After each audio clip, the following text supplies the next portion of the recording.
Oke, ketemu lagi dengan saya Ignatius Aryono Putranto, dosen program studi akuntansi Universitas Sanata Dharma, Yogyakarta.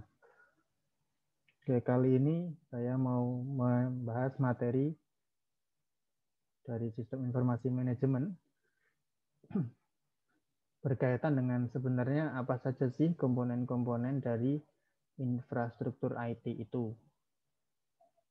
Nah, kalau dari bukunya Loudon, ya, Managing Digital Firm, dia mengungkapkan bahwa ekosistem infrastruktur IT itu terdiri atau tersusun dari beberapa komponen, yaitu computer hardware platform, operating system platform, enterprise software applications, networking or telecommunications, consultants and system integrators, data management and storage, serta internet platform.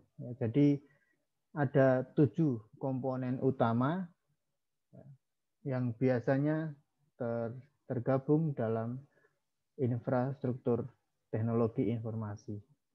Nah, kita akan coba lihat satu persatu.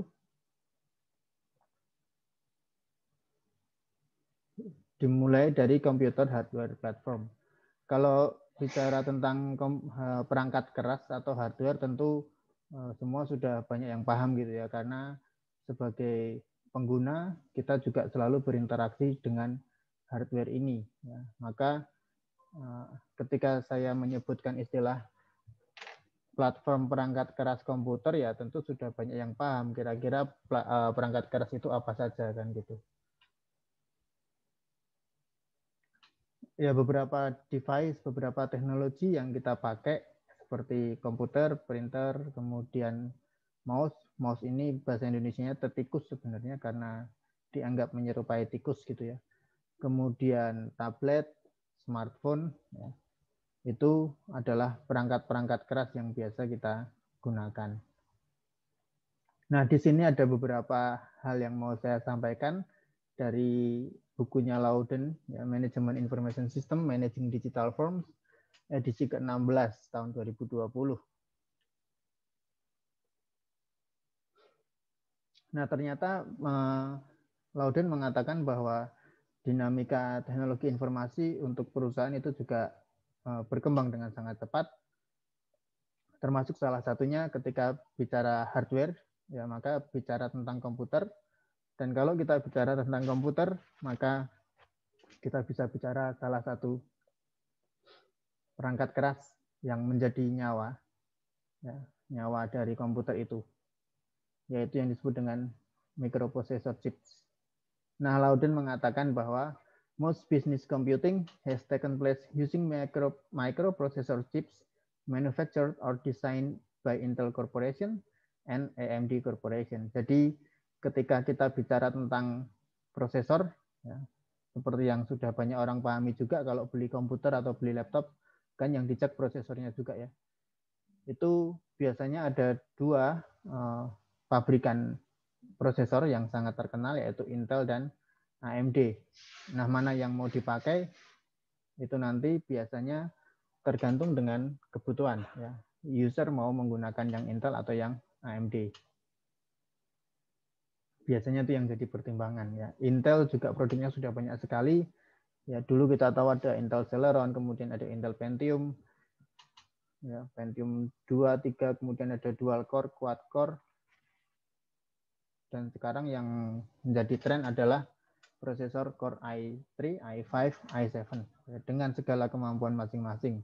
AMD juga punya kemampuannya sendiri, ya, maka itu juga bisa menjadi pertimbangan bagi pengguna baik perusahaan maupun individual untuk menentukan pilihan mau menggunakan prosesor yang mana, apakah mau menggunakan Intel atau AMD. Nah, kemudian poin yang menarik lagi ketika bicara tentang hardware yang dikemukakan oleh Loudon, ya, dia mengatakan bahwa the computer platform changed dramatically with the introduction of mobile computing device. Jadi sekian lama teknologi komputer itu muncul, eksis dan mulai berkembang, ya kemudian seiring berjalannya waktu ketika muncul sarana atau alat yang berbasis mobile computing, ya, maka akhirnya komputer platform itu mengalami perubahan yang dramatis lah istilahnya kan gitu ya. Karena kalau dibayangkan dulu sebelum muncul mobile device, sebelum muncul tablet, sebelum muncul smartphone, ya, orang kan selalu mengandalkan aktivitasnya, termasuk aktivitas bisnisnya itu menggunakan komputer. Maka muncullah komputer personal computer, PC, kemudian PC dianggap tidak praktis, maka muncullah notebook waktu itu ya, notebook, kemudian muncul netbook yang dianggap lebih ringkas, lebih kecil, ya. Sehingga ketika dari PC ke laptop saja itu sudah mengalami perubahan dalam artian komputernya bisa dibawa kemana-mana. Nah sekarang teknologi mobile computing device ini berkembang sangat pesat sehingga orang-orang sekarang bisa juga menjalankan seluruh aktivitasnya itu tanpa pakai laptop dan lain-lain, tinggal mengandalkan smartphone-nya saja yang tentu sudah memiliki kemampuan yang lebih tinggi sehingga cukup hanya mengandalkan mobile device, maka segala aktivitas dapat dilakukan dimanapun dan kapanpun. Nah, apa yang menjadi kelebihan dari mobile device? Di sini disebutkan mobile devices are not required to perform as many tasks as computers. Jadi ketika orang menggunakan mobile device ini memang sudah pada paham bahwa meskipun kemampuannya tinggi, tetapi memang tugas yang dilakukan oleh mobile device ini tidak akan sebanyak kalau menggunakan komputer. Ya. Maka di sini kemudian disebutkan, so they consume less power and generate less heat. Ya, jadi mobile device itu karena aktivitasnya yang dilakukan tidak banyak, berarti mereka powernya juga lebih kecil, ya. Power yang dikonsumsi lebih kecil dari komputer, dan juga panas yang dihasilkan juga lebih sedikit. Tetapi pada intinya, sekarang ketika kita bicara komputer hardware platform, itu kita bisa melihat bahwa telah terjadi perubahan yang sangat signifikan pada saat ini. Jadi itu yang pertama. Kemudian yang kedua, bicara tentang operating system platform. Ya. Sistem operasi. Kalau sistem operasi tentu sudah banyak yang paham. Karena ini juga kita gunakan dalam kehidupan komputasi kita sehari-hari. Maka di sana disebutkan, Loudon menyebutkan bahwa the leading operating systems for corporate servers are Microsoft Windows Server, Unix, and Linux. Ya, jadi sistem operasi yang paling banyak digunakan dalam konteks korporasi, dalam konteks server perusahaan itu adalah Microsoft Windows Server, kemudian ada Unix dan Linux. Ya. Memang pada awalnya banyak sekali pengguna sistem operasi Windows, termasuk kita juga menggunakan itu. Maka Loudon juga mengatakan bahwa nearly 90% of PCs use some form of the Microsoft Windows operating system. Jadi 90% dari pengguna PC itu masih menggunakan Windows meskipun ada alternatif lain seperti Linux ya. Bahkan Windows pun mengalami versi banyak sekali mulai dari Windows 95, 98 ya, kemudian ada Windows NT, dan sekarang sudah menggunakan versi angka ya, Windows 7, 8, dan 10. Itu menunjukkan bahwa penyedia sistem operasi, baik itu Windows maupun Linux, itu selalu berusaha untuk mengembangkan platform mereka. Dalam artian, pengembangan platform ini menjadi penting karena diharapkan dengan platform sistem operasi yang semakin terbaru, semakin canggih, maka aktivitas-aktivitas termasuk aktivitas bisnis itu dapat semakin dilaksanakan dengan sebaik-baiknya. Kemudian sekarang juga ada beberapa sistem operasi untuk cloud computing gitu ya, sehingga semua yang terkoneksi dengan jaringan internet dapat berinteraksi satu sama lain. Nah, kemudian ada sistem operasi lain yang juga tidak kalah tenarnya yang sudah kita gunakan sehari-hari, ada Android dan iOS ya. Ini yang menjadi, kalau saya refleksikan, kemunculan mereka ini menjadi titik balik dunia telepon genggam kalau bagi saya. Ya, karena dulu ketika saya pertama kali menggunakan telepon genggam itu masih mengalami Nokia 3350, 3315 yang monokrom, layarnya kuning gitu ya, nggak ada nggak ada smart-smartnya sama sekali lah, tetapi sangat reliable. Ya kita tahu lah ya Nokia itu kan tahan banting. Tahan banting ini dalam artian bisa digunakan dalam jangka waktu lama karena awet dan juga kalau dibanting dia tahan. Nah, ketika mulai muncul smartphone, maka mulai muncul juga beberapa sistem operasi ya, seperti Android dan iOS. Ya, tinggal kita mau menggunakan yang mana kan gitu. Android ini ada pada mayoritas smartphone yang ada di sekitar kita. Kalau iOS ini untuk perangkat yang diproduksi oleh Apple. Ini sama seperti tadi ya. Ini juga user itu diberi pilihan mau pakai Android atau pakai iOS. Ya, tergantung apa yang mau dia, tergantung bagaimana mereka dalam mengambil keputusan. Ya. Tetapi yang pasti ini memang bersaing dengan sangat ketat ini keduanya Android dan iOS karena masing-masing punya keunggulannya sendiri-sendiri. Oke, kemudian komponen yang ketiga itu kita akan bicara tentang enterprise software applications ya, aplikasi perangkat lunak berbasis enterprise atau ini yang biasa kita kenal dengan istilah SAP. Ya, suatu aplikasi, suatu software yang bisa digunakan untuk memaintain seluruh proses bisnis perusahaan. Ya, jadi dalam software ini biasanya ada beberapa modul, di mana modul itu menggambarkan proses bisnis perusahaan. Misalnya ada modul accounting-nya, ada modul logistik, ini untuk bicara tentang transaksi pembelian, penjualan, kemudian manufacturing. Kemudian ada modul human resources, ini bicara tentang bagaimana perusahaan itu dalam mengelola interaksi dengan karyawannya, termasuk dalam rangka merekrut karyawan yang baru. Nah, kalau kita bicara enterprise software applications, maka muncul 4 nama di sana, 4 nama vendor, 4 nama perusahaan yang sudah terkenal dengan produknya masing-masing, yaitu yang pertama ada SAP, kemudian ada Oracle, kemudian ada Microsoft dengan Microsoft Dynamics-nya, dan ada IBM. Hingga saat ini 4 vendor inilah yang paling tenar ketika kita bicara tentang software ERP atau SAP. Maka di sana di Loudon mengatakan bahwa the largest providers of enterprise application software are SAP and Oracle. Dan software enterprise ini sekarang semakin banyak digunakan oleh perusahaan-perusahaan karena mereka bisa memaintain proses bisnis yang efektif, yang efisien ya, melalui suatu perangkat lunak.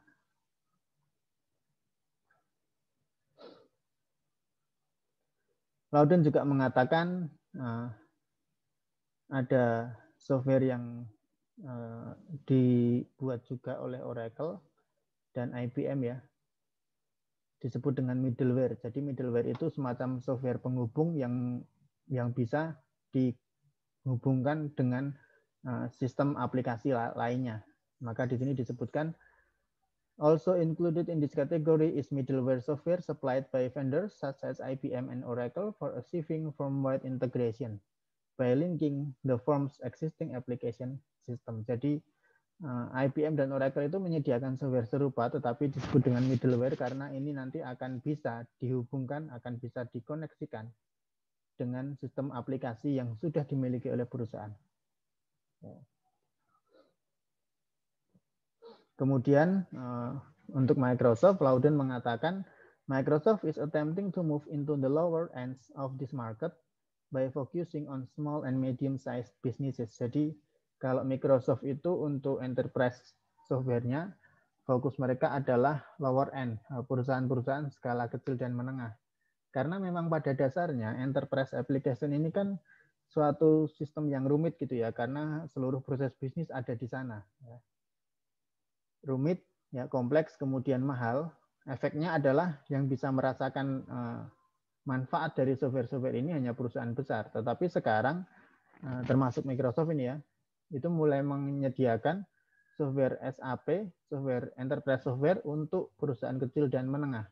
Harapannya adalah perusahaan kecil dan menengah juga bisa menjalankan, ya, bisa memaintain proses bisnis mereka secara efektif dan efisien. dengan menggunakan software ini. Tentu akan ada perbedaan isi dengan software yang untuk perusahaan besar gitu ya. Misalnya kalau di SAP itu untuk yang perusahaan kecil dan menengah, untuk yang perusahaan kecil terutama ya, modulnya tidak selengkap kalau itu software SAP untuk perusahaan besar. Tetapi di sini yang mau ditekankan adalah vendor-vendor enterprise software ini mulai menyadari bahwa sebenarnya perusahaan kecil dan perusahaan menengah, small and medium size businesses itu juga perlu untuk bisa menggunakan software semacam ini agar proses bisnis mereka bisa terjaga dan terkontrol dengan baik. Oke, kemudian komponen berikutnya adalah data management and storage ya, manajemen data dan penyimpanan data. Ini semacam database. Jadi perusahaan-perusahaan kalau mau menggunakan infrastruktur IT, maka mereka juga harus memiliki ini, ya, memiliki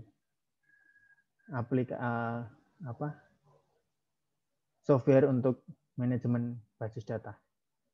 Enterprise Database Management Software is responsible for organizing and managing the firm's data so that they can be efficiently accessed and used. Jadi perangkat lunak atau software yang disebut dengan database management software, software manajemen basis data itu sebenarnya digunakan untuk mengelola dan mengorganisir data-data perusahaan sehingga data itu nanti akan dapat diakses dan digunakan secara efisien. Apalagi kalau dalam kondisi yang sekarang, di saat ini, di era seperti sekarang ini, revolusi industri yang keempat, kita bicara big data.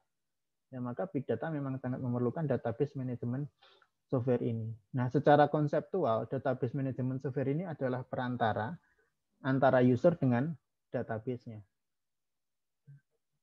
Konsepnya seperti itu. Nah, apa saja sih siapa saja penyedia database management software itu? Ada beberapa nama yang bisa kita sebutkan di sana. Ya, Loudon juga mengatakan bahwa the leading database software providers are IBM, Oracle, Microsoft, and SAP.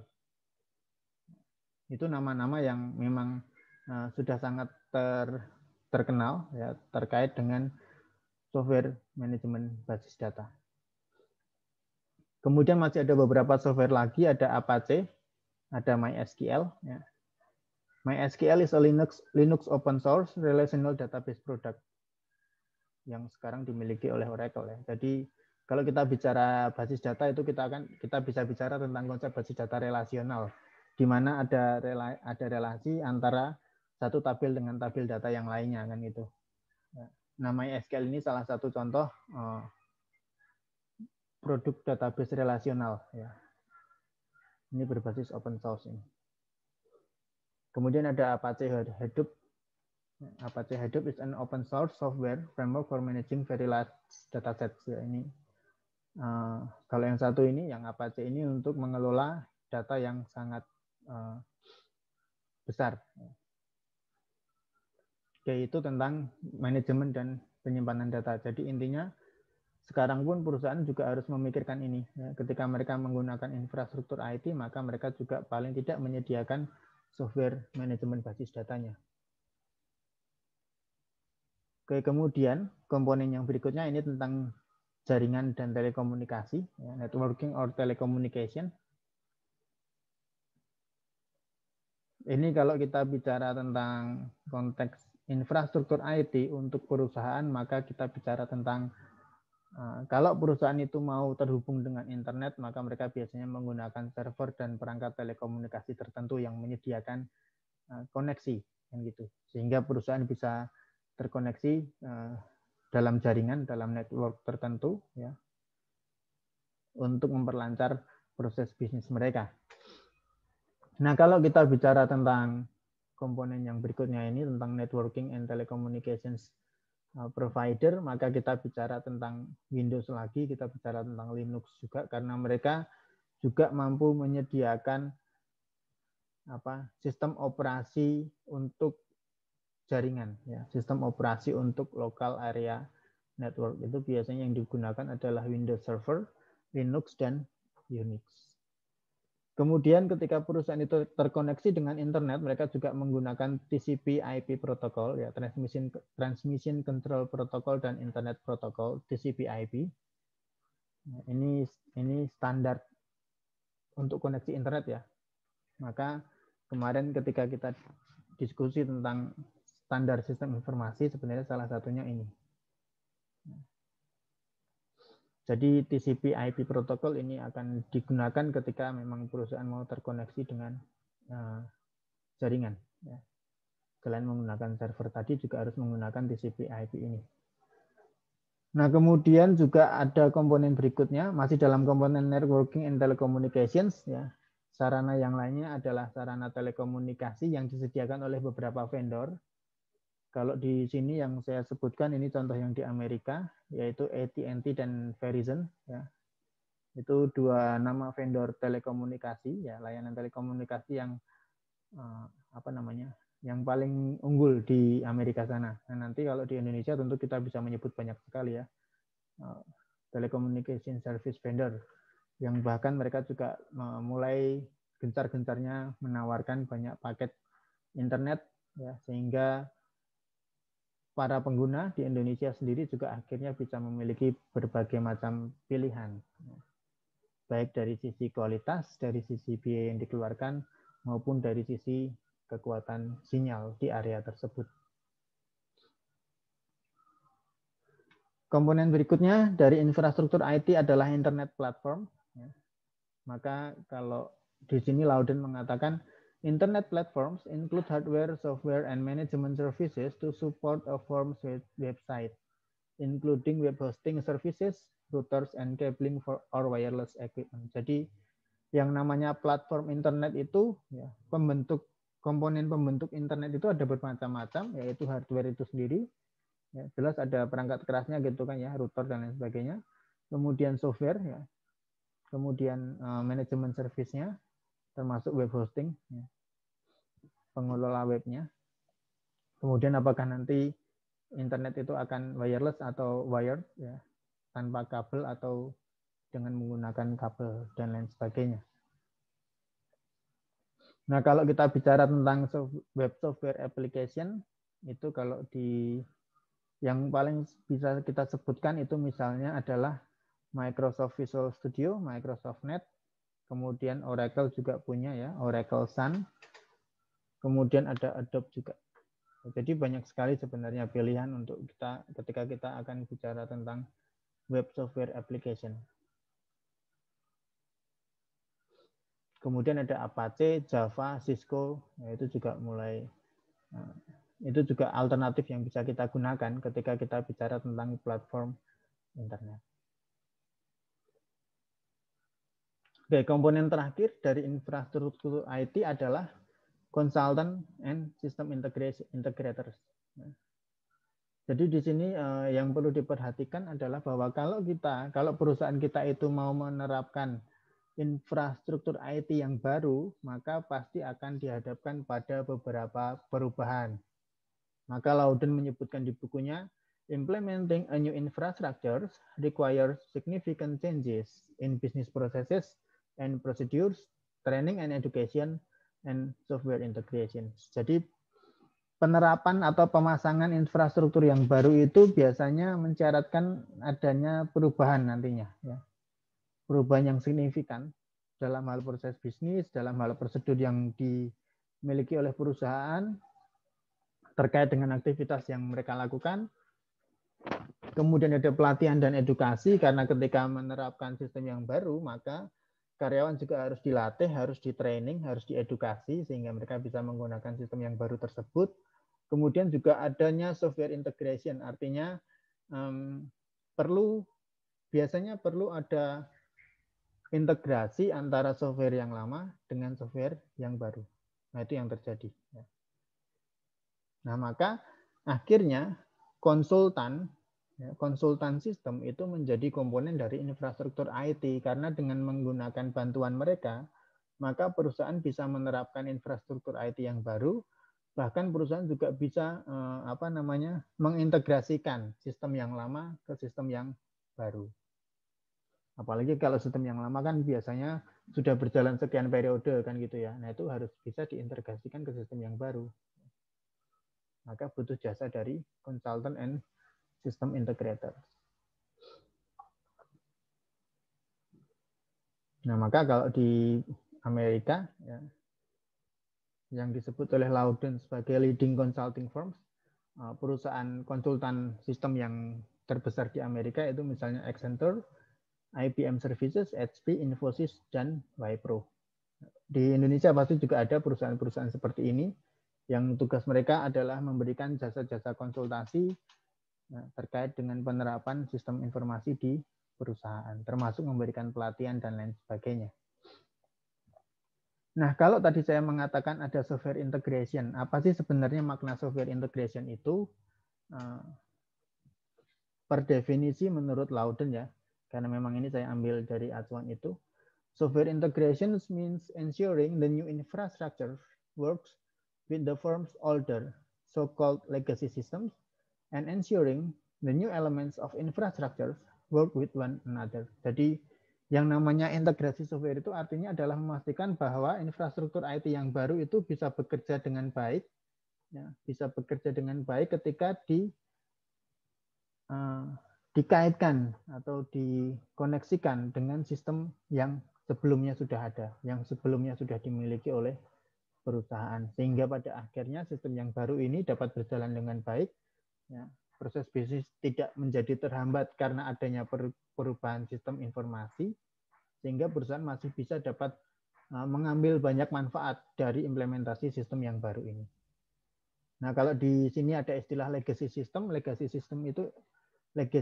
itu artinya adalah sistem pemrosesan transaksi yang sudah ada sebelumnya. Jadi biasanya konteksnya ini adalah perusahaan itu sudah punya sistem pemrosesan transaksi lebih dulu, kemudian mereka akan mengganti sistem yang mereka miliki dengan yang baru. Nah, berarti sistem yang lama ini disebut dengan legacy system. Nah, kira-kira itu yang bisa saya sampaikan kali ini. Ya, kita bicara tentang komponen infrastruktur IT. Ternyata setelah kita bedah lebih dalam, memang banyak sekali komponen dari infrastruktur IT itu, ada 7 komponen.